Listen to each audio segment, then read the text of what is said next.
Good morning friends, myself Dr. Elen Ghatge. Today we are going to discuss the topic housing cooperative societies in Maharashtra state. Before that I want to give you two most important instructions that your examination will be start on 26th of April and before 26th of April you may have to submit your internal record, isn't it? We have given the time limit for internal submission of internal record is 10th April, isn't it? If anyone has a serious problem regarding the submission of internal evaluation matter, you may have to submit 1 or 2 days. Up to tomorrow, you may have to submit their files to the Department of Business Economics or in a NCC room. Okay. Now we are going to discuss the fourth chapter, which is most important for our examination point of view, that is housing cooperatives in Maharashtra. All of us know that housing is one of the most important necessity of human, and without housing we cannot survive in the business world, we cannot survive in the environment, and that's why it is highly impossible in today's world that you may have to construct, we are unable to construct the housing. That's why cooperative housing societies are most important for providing housing facilities to the common man, isn't it? And that's why we are going to discuss housing cooperatives in Maharashtra state. Why we are considering the Maharashtra state? Maharashtra is one of the most important progressive state. In this state, Mumbai, Pune, Nagpur, Aurangabad, these are the districts or cities, metropolitan cities where the population is high, isn't it? That's why in such type of metropolitan cities, housing facilities cannot be provided individual level. That's why cooperative nature is necessary for constructing houses as well as providing the houses, getting the facilities for housing to the common man. And so that housing cooperatives in Maharashtra state we may have to consider here. First of all, we may have to consider that what is the meaning of housing cooperatives. Housing cooperatives are such type of cooperatives which came together for providing the housing facilities and allied facilities for constructing the houses, isn't it? For common man, housing cooperatives are most important, and that's why the concept of housing cooperatives is related to provide housing and allied activities for the development of housing cooperatives. Okay, now we are going to discuss the various functions of housing cooperatives, isn't it? You may have to ask one question for objective type question. For the examination point of view, housing cooperatives are mostly needed in dash area: urban areas, semi-urban areas, rural areas, tribal areas, in this way. Okay, you may have to remain in your mind. This is one of the most important question for objective type question for examination point of view. Next, we will have to consider the functions of housing cooperatives. There are so many functions performed by housing cooperatives in Maharashtra state. Majority or important functions of housing cooperatives are like this: to provide collective ownership of houses with common facilities. Just I told you that in a big cities or metropolitan cities, it is highly impossible to common man to construct a house. That's why flat basis houses should be provided by housing cooperatives with common facilities. Which are facilities? Drinking water as well as gym facilities, electricity facilities, gardening facilities. These facilities should be provided by the housing cooperatives to the common man or a members of the housing cooperatives. Next one function is to provide capital for building capital and building material to the members. It is necessary to provide capital. Without providing capital we cannot construct the houses, and that's why housing cooperatives cannot provide only the houses and other allied facilities, but they provide capital and building material to the members who want to construct a house as well as who are the member of housing cooperatives. Next one function is to increase saving capacities among the members. For constructing house we may have to expend more capital, and such type of capital ordinary person or a member cannot raise. When a person works in any section or any field, he may have to save something, and that's why 100% finance is not provided by the financial institutions. That's why 10-20% capital is provided by the members for constructing house or purchasing a flat, and that's why to increase the savings capacity among the members is one of the most important function of housing cooperatives. Next one function is to provide other facilities.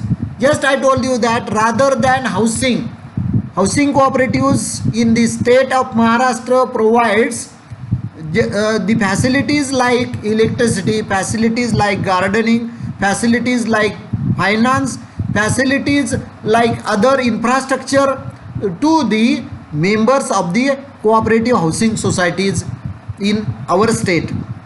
Next one function is to provide financial services.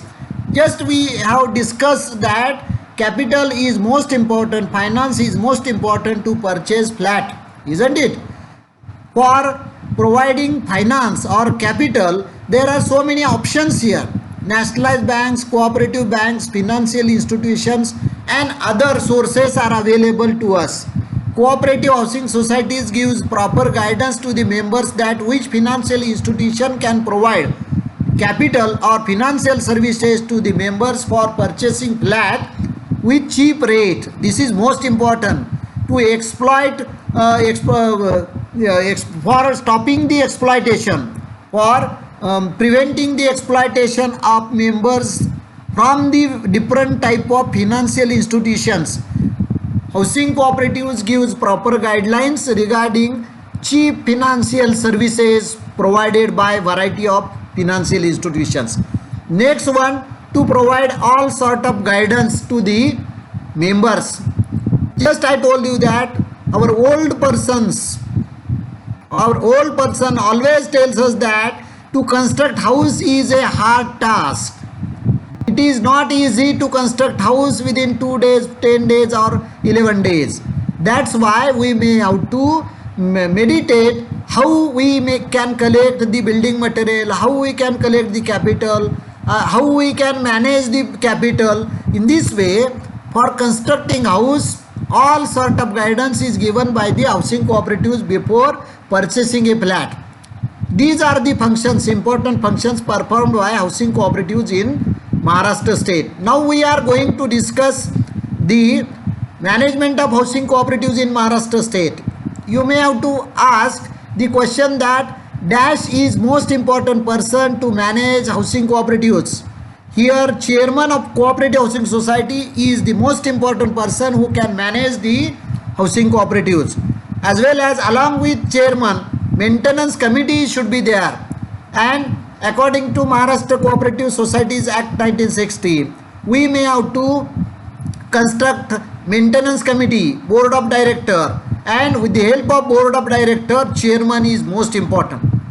Chairman, maintenance committee and board of directors can make the management of housing cooperatives. Suppose there are 40 flats in XYZ place. Maintenance of 40 flats regarding the variety of amenities, electricity, cleanliness, water supply and other facilities should be provided by maintenance committee. With the help of chairman and board of director can give the proper guidance to the maintenance committee, and maintenance committee members can make the provision regarding the problems faced by housing cooperative societies. In this way, while considering the management of housing cooperative society, these three most important persons, these three most important committees works for the management of housing cooperative society: chairman, maintenance committee and board of members, board of directors, isn't it? Within the 40 flats cooperative housing society, we may have to select one chairman. We may have to construct a maintenance committee of 5 members. We may have to select the members of board of director for 10, isn't it? Within the 10 members, we may have to maintain the rules and regulation laid down by Maharashtra Cooperative Societies Act 1960. According to the Maharashtra Cooperative Housing Societies Act 1960, we may have to construct board of director. Later on, we may have to choose the chairman. And lastly, we may have to construct maintenance committee. All these three types of people can develop the cooperative housing society and solve the problems before cooperative housing societies.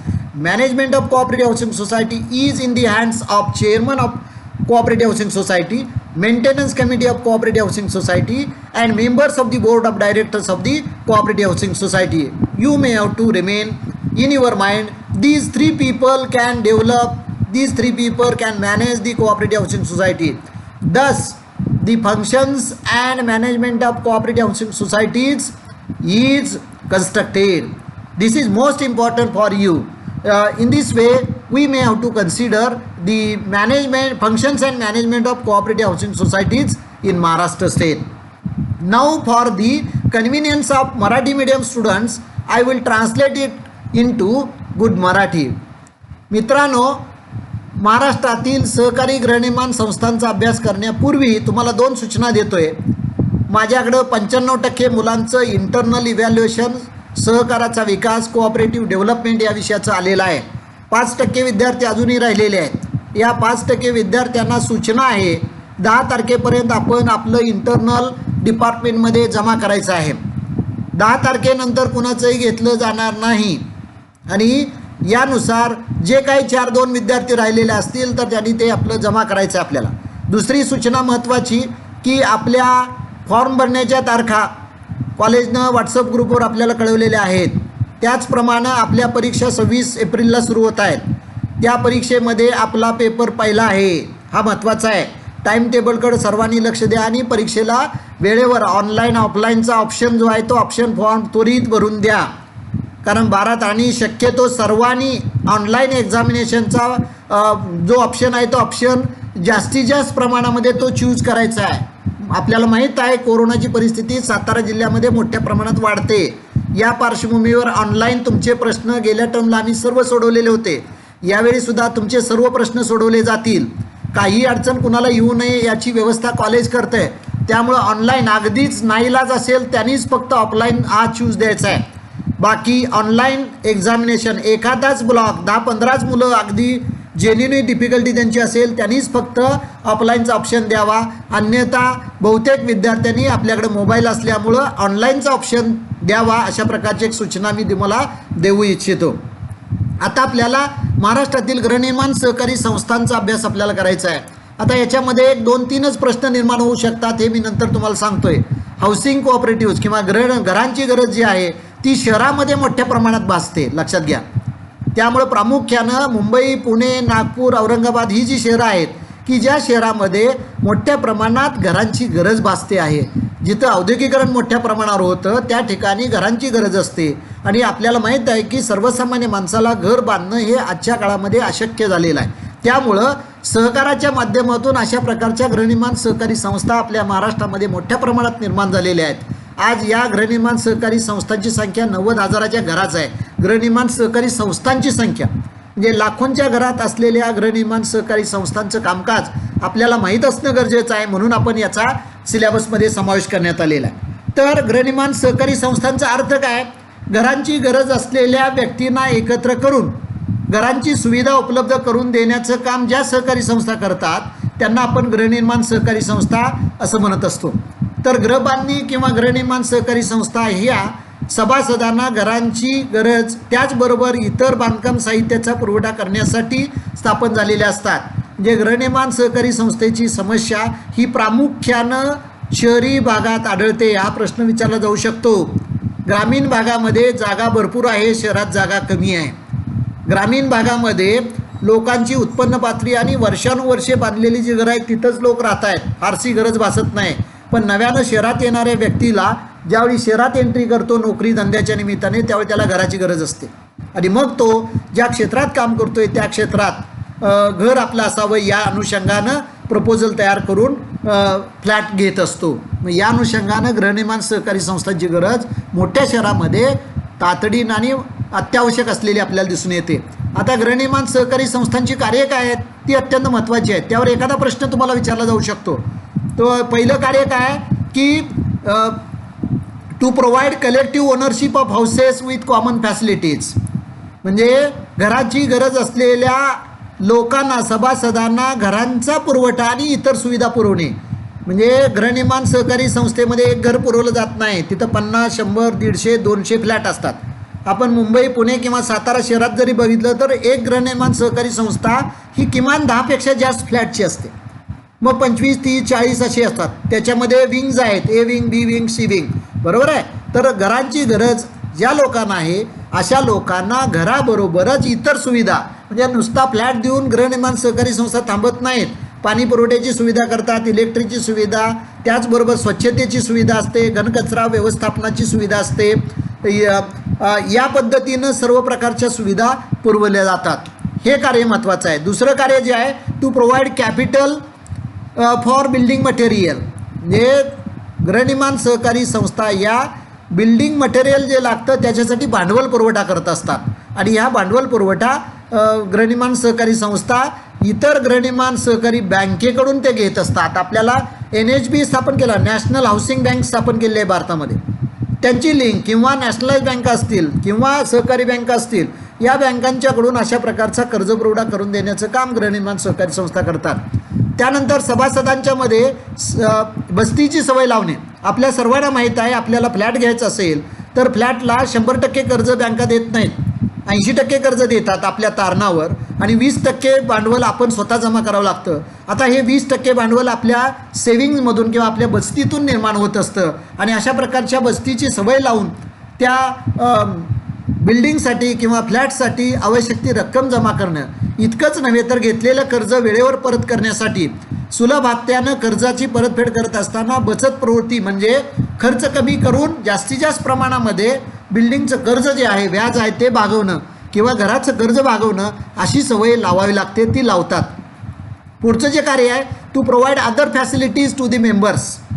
म्हणजे घराबरोबर इतरही facility. आता मी तुम्हाला सांगितलं, पहा, ज्या परिसरात आपण राहतो त्या परिसरामध्ये घराबरोबरच तिथं स्वच्छतेचे नियम काय आहेत, स्वच्छतेसाठी काय व्यवस्था आहे, लाईटची व्यवस्था काय आहे, पाण्याची व्यवस्था काय आहे, हे या सुविधा पुरवाव्या लागतात. आणि या सुविधाबरोबरच रस्ते, स्ट्रीट लाईट या सुविधासुद्धा स्थानिक सरकारच्या माध्यमातून, स्थानिक स्वराज्य संस्थांच्या माध्यमातून पुरवण्याचं काम गृहनिर्माण सहकारी संस्था करीत असतात. त्यानंतर टू प्रोव्हाइड फिनान्शियल सर्व्हिसेस. आता वरती मी तुम्हाला कॅपिटल फॉर बिल्डिंग मटेरियल सांगितलेलं आहे. गृहनिर्माण सहकारी संस्था घरांच्या बांधणीसाठी, बांधकाम साहित्यासाठी कर्जपुरवठा करतात. अशाही काही संस्था स्थापन झालेल्या आहेत. इतकंच नव्हे तर पुढचाही मुद्दा आपल्याला आहे, पहा, गृहनिर्माण सहकारी संस्था चांगला फायनान्सर कोण आहे, म्हणजे कोणत्या बँकेकडून कर्ज घ्यावं. आपल्याकडे अनेक ऑप्शन आहेत आत्ता, पहा, म्हणजे स्टेट बँकेचं कर्ज घेऊ शकतो आपण, नॅशनलाइज बँकेचं कर्ज घेऊ शकतो. नॅशनलाइज बँकामध्ये आपल्याकडं 20-22 नॅशनलाइज बँका आहेत, सहकारी बँका आहेत, अर्बन कोऑपरेटिव्ह बँका आहेत, पतसंस्था आहेत, सावकार आहेत. कुणाकडून कर्ज घ्यायचं यासाठी फिनान्शियल सर्व्हिसेस चांगल्या आणि स्वस्त किमतीत कुठं मिळतात अशा प्रकारचा गायडन्स, शेवटचं कार्य जे आहे ते गायडन्स फिनान्शियल सर्व्हिसच्या संदर्भामध्ये वित्तपुरवठा घरासाठी कमीत कमी व्याजदरानं कोणती बँक देते हे काम खरं तर मेंबरचं असतं. पण एकदा सहकारात मेंबरशिप स्वीकारल्यानंतर सहकारी संस्था अशा प्रकारचं मार्गदर्शन सभासदाला करीत असते. ही कार्ये सर्वसाधारणपणे सहकारी गृहनिर्माण संस्था महाराष्ट्रातल्या करत असतात. आता एक शेवटचा मुद्दा महत्त्वाचा आपल्याला अभ्यासायचा आहे, तो हे मॅनेजमेंट कसं चालतं. तुम्हाला प्रश्न विचारला जाईल, सहकारी गृहनिर्माण संस्थांचं व्यवस्थापन टिंबाटिंबामार्फत चालतं. ऑप्शन दिला जाईल बोर्ड ऑफ डायरेक्टर, दुसरा ऑप्शन दिला जाईल सेक्रेटरी, तिसरा ऑप्शन दिला जाईल सहकार मंत्री, चौथा ऑप्शन दिलं जाईल राज्य सरकार. तर इथं बोर्ड ऑफ डायरेक्टर उत्तर बरोबर आहे. काही वेळा प्रश्न असाही विचारला जातील, टिंबटिंब हा सहकारी गृहनिर्माण संस्थेचा महत्त्वाचा व्यक्ती असतो, तिथं चेअरमन एक वाक्य असेल, ऑप्शन असेल, दुसरा ऑप्शन सहकार मंत्री, तिसरा असेल निबंधक, चौथा असेल सहाय्यक निबंधक. तर इथं चेअरमन महत्त्वाचं आहे. सहकारी संस्थेचं दैनंदिन कामकाज करण्यासाठी टिंबाटिंबाची निर्मिती केलेली असते. इथं ऑप्शन दिला जाईल चेअरमन, सहकार मंत्री, मेंटेनन्स कमिटी आणि बोर्ड ऑफ डायरेक्टर. सहकारी संस्थेच्या डे टू डे मॅनेजमेंटसाठी मेंटेनन्स कमिटी असते. तर इथं आपण काळजीपूर्वक हे ऐकायचं आहे की आता मी जे काही महत्त्वाचे मुद्दे सांगतोय ते मुद्दे आपल्या दृष्टीनं ऑनलाईन एक्झामिनेशनसाठी ऑब्जेक्टिव्ह टाईपसाठी महत्त्वाचे आहेत. तर एक 3-4 प्रश्न अशा पद्धतीनं इथं निर्माण होऊ शकतात. तर सहकारी गृहनिर्माण संस्थांचं कामकाज हे प्रामुख्यानं चेअरमन, बोर्ड ऑफ डायरेक्टर आणि मेंटेनन्स कमिटी यांच्यामार्फत चालत असतं. आणि बोर्ड ऑफ डायरेक्टरचा प्रमुख कोण असतो तर चेअरमन असतो. Board of director maintenance committee ठरवते. मेंटेनन्स कमिटीमध्ये 5 व्यक्ती असतात, हे सुद्धा महत्त्वाचं आहे. आणि त्या 5 व्यक्ती डे टू डे सहकारी गृहनिर्माण संस्थेमध्ये ज्या ज्या अडचणी येतात, एखादी लाईट गेलेली आहे, पाण्याची पाईप खराब झालेली आहे, ड्रेनेज पाईप खराब झालेली आहे, तर स्वच्छतेच्या सुविधा नाहीत, तर या सर्व सुविधा, पाणी पुरवठ्याची सुविधा आहे, हे सगळं काम मेंटेनन्स कमिटी करत असते. तर आपल्याला हे महत्त्वाचं मॅनेजमेंट जे सहकारी गृहनिर्माण संस्थांचं जे चालतं ते आपल्याला माहीत असणं गरजेचं आहे. तर अशा पद्धतीने एक 5-7 प्रश्न याच्यावर तयार होऊ शकतात. आपण त्या पद्धतीनं तयारी करायची आहे. आता गृहनिर्माण सहकारी संस्थांच्या अनुषंगानं भारतामध्ये विशेषतः महाराष्ट्रामध्ये जे काही कायदे करण्यात आलेले आहेत, त्या कायद्यांचं अगदी थोडक्यामध्ये विवेचन जे आहे ते आपण पुढच्या 2-3 लेक्चरमध्ये करणार आहोत. धन्यवाद.